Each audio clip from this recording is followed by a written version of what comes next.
Lowdown. Jeremy Conn here with you, all brought to you by Pickdawgz. Make sure you click the like and subscribe button. That helps us out. If you click the notification button, it'll let you know every time one of these gets posted. And as I always say, I come back the next morning. I record this a day early. I come back the next morning and give out the results of my weather algorithm. I try to tell you guys when it's a really great spot and when it's not. If anybody has questions about it, it actually uses historical data with the same type of weather in situations at that stadium.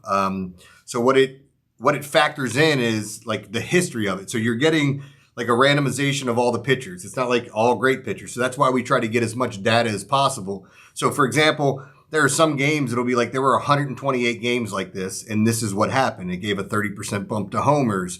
Runs were scored at a 42% higher clip, and pitchers' ERA is gets worse at a 9% clip or whatever. I mean, I guess hopefully I'm explaining it because I didn't know if that was what somebody was asking about, like what's a weather algorithm. If you wanted to get it for yourself, it's on Roto Grinders. I don't mind telling people it's their Roto Grinders has the weather algorithm, Kevin Roth over there. So I use that, and it's helped me greatly in my handicapping and going along with it. So just wanted to reiterate some of that. You're going to hear me be repetitive if you watch these videos a lot.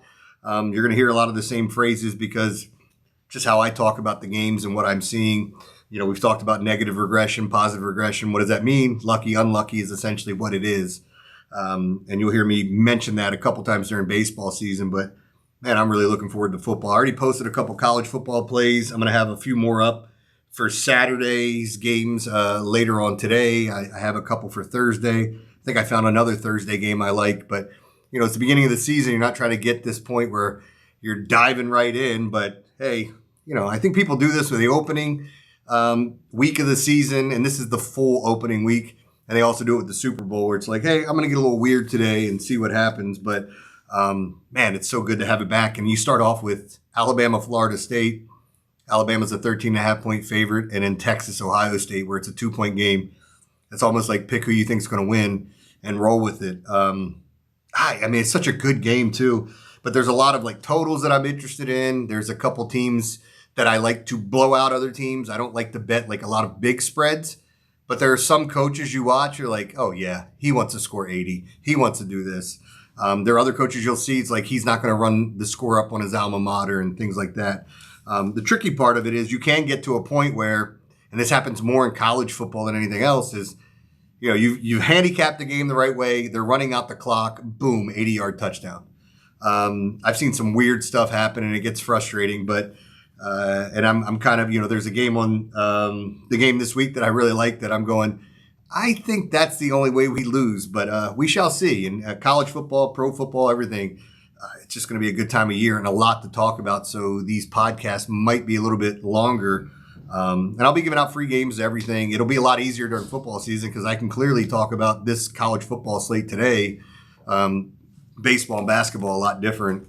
Basketball, maybe you can look at the matchups, but again, with with players sitting all the time and load management and, God, how many injuries we've seen, all the weird stuff that happens, you never know what the lineups are going to look like. But let me get into today's games, talk a little bit about what happened yesterday.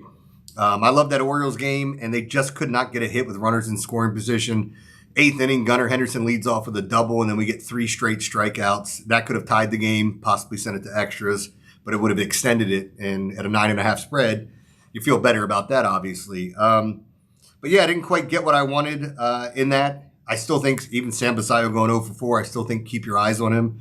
And I would bet him plus money. The kid's just, it's power for days. So I think that's interesting. The other game I got right, I had the Angels and Rangers to go under. I had Seattle yesterday. And, you know, just a couple other games that really didn't go in my favor. Oh, that's the one I wanted to talk about was Toronto and Minnesota because I gave it out as a play here as an under, and I loved it as an under. And there's nothing worse than getting into a game and handicapping it. And you're handicapping the game based on the starting pitcher. And then you watch the first inning, and it's like, they ain't got it. And some guys weather that and get through it and give you your 4 to 5 innings. It's a little uglier. Maybe it has less Ks.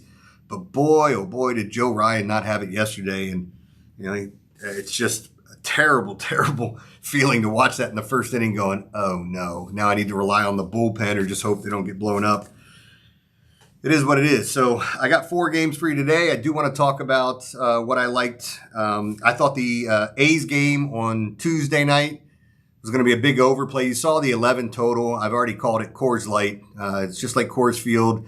You're going to see double-digit totals there. The wind was blowing out, I think, close to 10 miles an hour. 2 fly ball pitchers. Yeah, I thought that game could get pretty ugly. That was my weather play and my favorite play on the day. I did like the Orioles with Kyle Bradish coming back. That's not a homer thing. I know he's still got to work his way back, but I don't know what it is about the Orioles, but I feel like they love playing the Red Sox. And does that mean they're going to win? No, but they don't mind being spoiler either. And I think that's what they're going to have to be this year. Now, a couple of the other plays that I thought were interesting that really stood out to me was that Tampa Bay Cleveland game to go under. And we talked about this yesterday. Like, it's not, you don't look at these pitchers and go, oh my God, they're overwhelmingly good. When I started to dive into the numbers and I looked at the algorithm, these were 2 of the best pitchers based upon matchup in the algorithm that I use. There's a joke on my show anytime I say algorithm drink. But I like to bring it up and let you know where I'm getting my data from, and it's not just some made-up BS. The algorithm gets a lot of things wrong. It's based upon math. So, yeah, I've had some weeks where I'm looking at it going, why the hell did you tell me to do this? Perfect example, Byron Buxton this weekend. Number 1 hitter on the board both days against the White Sox. 0 for 4, 1 for 3. Looked like he didn't want to be there. And it sucked for me because I had him both days. But, you look for those types of things. The other game that I liked was the Cubs-Giants we talked about, under 7.5. I did think the Dodgers game looked good to go over. But, there's a lot there. I was on the Sparks over and that Seattle under. I thought the Seattle game was going to get a little ugly. But anyway, I'm rambling. Let's get to the games today because that's what you guys care about. And we shall start it off with the Nats and the Yankees. We got Cade Cavalli versus Max Fried. I want to talk about Fried in just a second. 75 degrees. Wind is out to right, excuse me, about 9 miles an hour. Max Fried had a shutout in his last start. Well, not a full game shutout, but he didn't give up an earned run. And his previous, 7 games? It was like 4, 4, 3, 7, 3, 4. So I still like the over here because, I feel sorry for Cavalli with some of the left-handed power that you're going to see. Bellinger and Trent Grisham, too, with some power there. Because if the wind's blowing out Yankee Stadium, that's right in that jet stream, and we could see a couple of home runs down the right field line. I think the over looks interesting. I know you're probably feeling like the Yankees are going to have to do most of the work, but a lot of these Nats have seen Fried for a long time, and I'm not telling you they're going to beat him up or anything, but I think they can scratch out a few runs either off of Fried or the bullpen. I would lean towards the over here. Let's go to the other game that, I talked about this just briefly here, the Rays and Guardians, 2 light-hitting teams. Wind is in at about 9 miles an hour at 67 degrees. We get Drew Rasmussen versus Slade Ciccone. What's funny about this is I did not realize, and I don't know how it slipped under my radar, but Junior Caminero was in a trade that the Rays and the Guardians had before. The guy the Guardians traded for, when they traded away Junior Caminero, they've already released him. I mean, it wasn't like a big-time trade, and you look at what Junior Caminero has become and what he did his first game against his former team. Whew. And those are the trades you don't want to be on that side where you gave up somebody pretty special unless it helped you make the run that you needed. But I think this is a beautiful underplay. You look at the weather's helping. I think this is probably going to be another 7.5 game. People are going to see Slade Ciccone and go, oh my God, really? And actually, he's a solid pitcher. I've got no problem betting on him and even betting on games, whether it's first 5 or full game to go under. But he's been a solid pitcher. And there's a couple of guys on this list that I'm going to mention that I think are really, I can't believe I'm saying this, really good pitchers. And they've been real life good pitchers.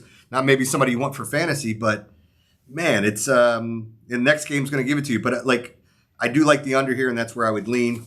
Let me move on to game 3. That's Arizona and Milwaukee.